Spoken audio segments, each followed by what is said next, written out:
was primarily interested in the way that we tell stories, and I think up to this point the ebook and kind of the advances that we've seen in technology for storytelling have still kept stories pretty linear, and so with this I was trying really hard to kind of take some of that away and make it a little more interactive. So I was interested in things like space and how we represent space with literature.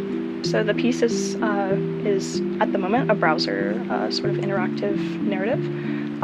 Eventually I would like for it to be an iPad app, and that's how I exhibited it. It was through an iPad app that was very similar to the way that you would experience something on your Kindle. I wanted to create a space that was really comfortable for people to read in. So I set up something like a library or a lounge that was basically just designed to be a comfortable space sort of off from the main exhibit, and a place that people could go and get a little bit of quiet and spend a couple minutes with the piece if they wanted to, or spend, half an hour getting the story from different points of view. So my piece actually was dealing with a high school aged girl on the day that she kills herself.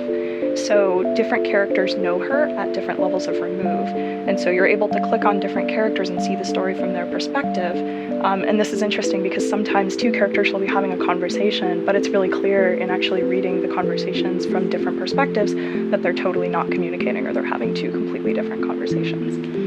This was actually kind of a creative outlet for me for a lot of angst I was having. So actually I had two people that were pretty close to me either attempt or actually carry out suicide last year. So writing this piece was kind of a way to explore some of the feelings that I was feeling about those things. And so I was really interested in the way that people around me sort of reacted to those experiences.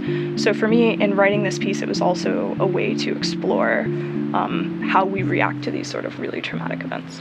In addition to exhibiting at the show, I also gave a reading because exhibiting this kind of work is really difficult. A lot of times people don't want to spend as much time with the piece as maybe you would like them to as a writer.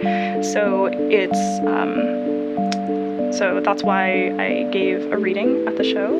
And what that allowed me to do was actually to make sure that people were engaging with the content, but also give a little bit of a talk about where I was coming from when I wrote different bits of it, but also to then read the work multiple times from multiple perspectives, which I think gave people a little bit more of a sense than when they were just reading it. So I think DANM particularly provided context for this. In just the community of DANM as a cohort has been really fantastic.